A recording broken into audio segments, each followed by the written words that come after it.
বিজেপির চাকরি চায় বাংলা কর্মসূচি। ধর্মতলায় বিজেপির এই কর্মসূচি এবং সেই কর্মসূচিতে নেতৃত্বে রয়েছেন শুভেন্দু অধিকারী। সরাসরি সেই ছবি আপনাদের দেখাচ্ছি। ভোটের বাংলায় আরো একটা কর্মসূচি বিজেপি। সিপিএম আর কংগ্রেসের সিটিং অপোজিশন, কিন্তু এখন গত 5 বছর চাকরি চায় বাংলা এই নামের কর্মসূচি নেতৃত্বে শুভেন্দু অধিকারী। ধর্মতলা থেকে সরাসরি সেই ছবি আপনাদের দেখাচ্ছি।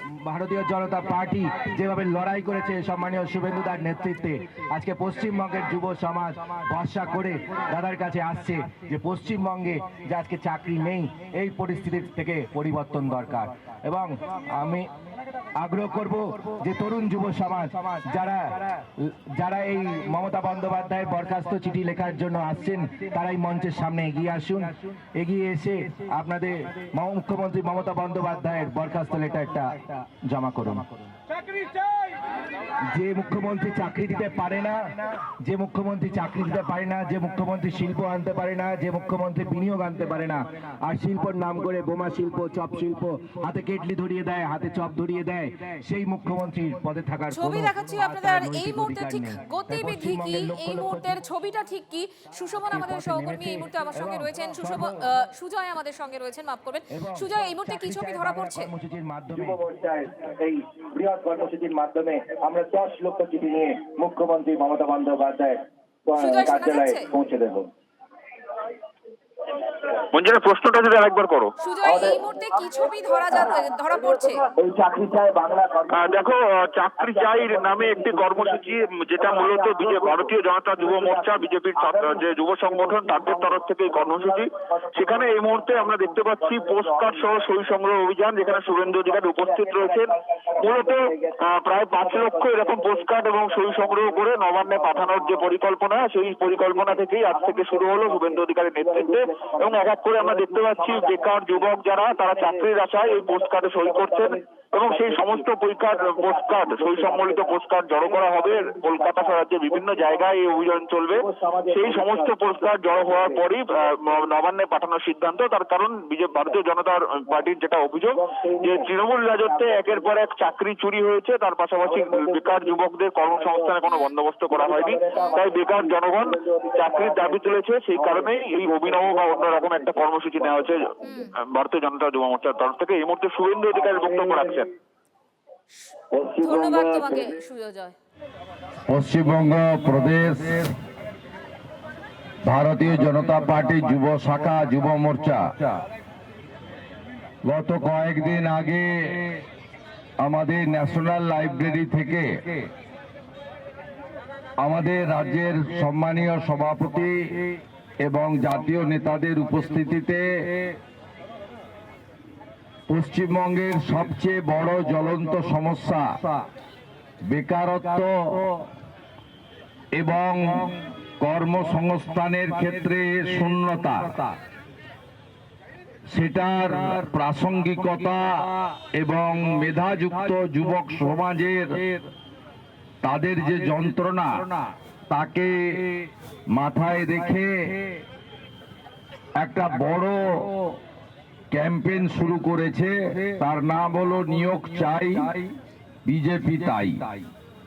আমি যুব মোর্চার রাজ্যের সভাপতি, তরুণ নেতা, কৃতি ডাক্তার, চিকিৎসক ডক্টর ইন্দ্রনীল খান সহ যুব মোর্চার প্রত্যেকটি ভাই বন্ধু এবং আমাদের বোনেদের যারা দার্জিলিং থেকে দীঘা, কোচবিহার থেকে কাকদ্বীপ পর্যন্ত এই কর্মসূচি পালন করছেন শব্দবিধি মেনে পরীক্ষা চলাকালীন, তাদের প্রত্যেককে আমি ধন্যবাদ এবং কৃতজ্ঞতা জানাই। এই কর্মসূচিতে ডক্টর ইন্দ্রনীল খান আমাকে আজকে খানিকটা সময় তাদের সাথে দেওয়ার জন্য আমন্ত্রণ করেছিলেন। ইতিমধ্যে আমার হাত দিয়ে একাধিক শিক্ষিত যুবক যুবতী তারা এই কর্মসূচিতে যে নির্দিষ্ট চাকরির দাবি করে রাজ্যের মুখ্যমন্ত্রীর কাছে যে চিঠি পাঠানোর একটা ম্যাসিভ ক্যাম্পেইন চলছে, আমি ড্রপ বক্সে তাদের স্বাক্ষরিত তারিখযুক্ত এই চিঠি ড্রপ বক্সে ফেললাম। আমার সাথে কলকাতা কর্পোরেশনের বিরোধী দলনেত্রী, 6 বারের কাউন্সিলর আমাদের মীনা দেবী পুরোহিত মহোদয়া রয়েছেন। আমাদের মধ্যে উত্তর কলকাতার সভাপতি ভাই তমগ্ন রয়েছেন। আমাদের পার্ষদ, আমাদের রাজ্যের অন্যতম বিশিষ্ট নেতৃত্ব বিজয় ওঝা রয়েছেন এবং একাধিক যুব মোর্চার নেতৃত্ব এবং কলকাতা সাউথ এবং নর্থের যুব মোর্চার কার্যকর্তারা রয়েছেন এবং সাংবাদিক বন্ধুরা আছেন। এই কর্মসূচি কেন্দ্রিক 2-4টি কথা আপনাদের মাধ্যমে পশ্চিমবঙ্গের যুব সমাজের কাছে প্রেরণ করতে চাই। প্রথমত, যথাযথভাবে যুব মোর্চা এই কর্মসূচি নিয়েছে। অত্যন্ত হৃদয়গ্রাহী বাস্তবতা মেনে প্রাসঙ্গিক একটি স্লোগান রেখেছে, নিয়োগ চাই বিজেপি তাই। পরিবর্তন না এলে পশ্চিমবাংলার মেধাযুক্ত যুবক যুবতীদের কর্মসংস্থান হবে না এবং স্বচ্ছতার সঙ্গে চাকরির পরীক্ষাগুলি হবে না এবং তারা নিয়োগ পাবে না।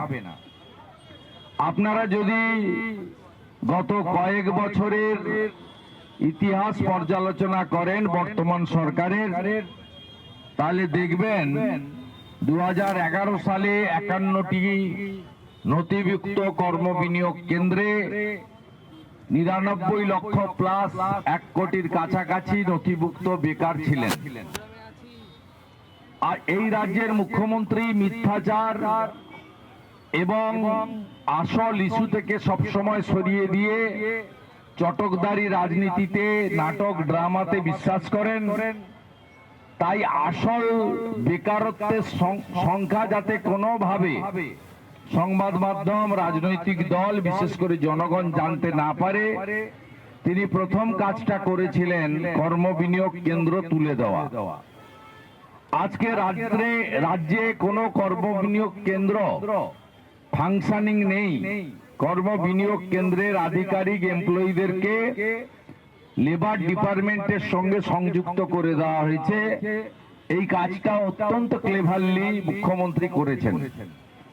তিনি বেশ কয়েক বছর আগে ঘোষণা করেছিলেন যে আমি একটি এমপ্লয়মেন্ট ব্যাংক তৈরি করলাম।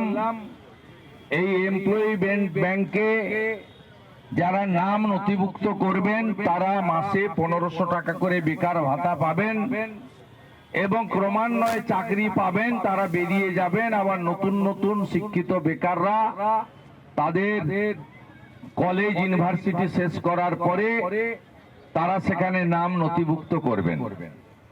কিন্তু বাস্তবে এমপ্লয়মেন্ট ব্যাংকের যে পোর্টাল, সেটা উনি কয়েক বছর আগে নন ফাংশনিং করে দিয়েছেন। সেখানে নাম যুক্ত করা যায় না, বিযুক্ত হওয়ারও সুযোগ নেই। 1500 টাকা বেকার ভাতা উনি 21-এর নির্বাচনের আগে, 16-র নির্বাচনের আগে মাত্র 2 বার দিয়ে সেটাও বন্ধ করে দিয়েছেন। 21 সালে তৃতীয়বার ক্ষমতায় আসার পরে গত 5 বছর বেকার ভাতা নামক বস্তুটাও বাংলা থেকে কর্মবিনিয়োগ কেন্দ্রের সাথে সাথে তুলে দিয়েছেন। আমরা করোনা কালে যখন মাননীয় প্রধানমন্ত্রী বিশেষ ট্রেনের ব্যবস্থা করলেন, সেদিন পশ্চিমবাংলায় কর্মসংস্থানের উদ্দেশ্যে পাড়ি জমানো অন্য রাজ্যে থাকা যুবকদের সংখ্যা এবং ভিড় দেখতে পেলাম। কোয়ারেন্টাইন সেন্টার করা হয়েছিল যারা অন্য রাজ্য থেকে এসেছেন। 7 দিন সেন্টারে, 7 দিন বাড়িতে আইসোলেটেড থাকতে হবে তাদের। তার হেলথ ডিপার্টমেন্ট যে ডাটা তুলেছিল সেখানেই প্রায় 60 লক্ষের বেশি এমন যুবকের তালিকা পাওয়া গেল যারা বাইরের রাজ্যগুলিতে রুটি রুজির প্রশ্নে তারা জীবন যুদ্ধের সংগ্রাম গ্রাসাচ্ছাদনের জন্য, সংসার প্রতিপালন করার জন্য, বৃদ্ধ বাবা মার ওষুধ কেনার জন্য, পরিবার পরিজন সন্তান সন্ততিকে ভালো রাখার জন্য এই রাজ্য ছেড়ে চলে গেছেন। এই রাজ্যে এখন বিভিন্ন জাতীয় যারা সার্ভে করেন, সমীক্ষা করেন, তাদের রিপোর্ট অনুযায়ী 60 লক্ষের বেশি চিহ্নিত পরিযায়ী শ্রমিক এবং 2,15,00,000-এর বেশি মেধাযুক্ত বেকার যুবক যুবতী। এই রাজ্যে ভয়াবহ কর্মসংস্থানের অবস্থা মাননীয় প্রাক্তন অর্থমন্ত্রী, মুখ্যমন্ত্রীর অর্থনৈতিক অ্যাডভাইজার ডক্টর অমিত মিত্রর পরামর্শে 15 বছরে 6 লক্ষ স্থায়ী পোস্টকে পশ্চিমবঙ্গ থেকে ক্যাবিনেটে রেজুলেশন করে অন রেকর্ড তুলে দেওয়া হয়েছে। বদলে নানা ধরনের কন্ট্রাকচুয়াল ক্যাজুয়াল নিয়োগ করা হয়েছে। এর সংখ্যাটা 2 লক্ষের কাছাকাছি। তার মধ্যে 1,15,000 সিভিক ভলেন্টিয়ার যারা মাসে 9,000 টাকা করে পায়, 4,000 ভিলেজ পুলিশ যারা মাসে 10,000 টাকা করে পায়, এবং সরাসরি রাজ্য সরকারের ক্যাজুয়াল বাদ দিলেও ওয়েবেল কর্পোরেশনের মাধ্যমে, এমনকি থার্ড পার্টির মাধ্যমেও পার্টির ক্যাডারদেরকে এবং এসসি এসটি ওবিসি, প্রকৃত ওবিসি, ফিজিক্যালি চ্যালেঞ্জ, দিব্যাঙ্গ, এক্স সার্ভিসম্যান, এদের যে সংরক্ষণ, সেই সংরক্ষণকেও বুড়া আঙ্গুল দেখিয়ে এই ধরনের ক্যাজুয়াল কন্ট্রাকচুয়াল দেওয়া হয়েছে। কেউ 4,000 টাকা পান, সর্বোচ্চ ডাটা এন্ট্রি অপারেটররা 12,000 টাকা পান।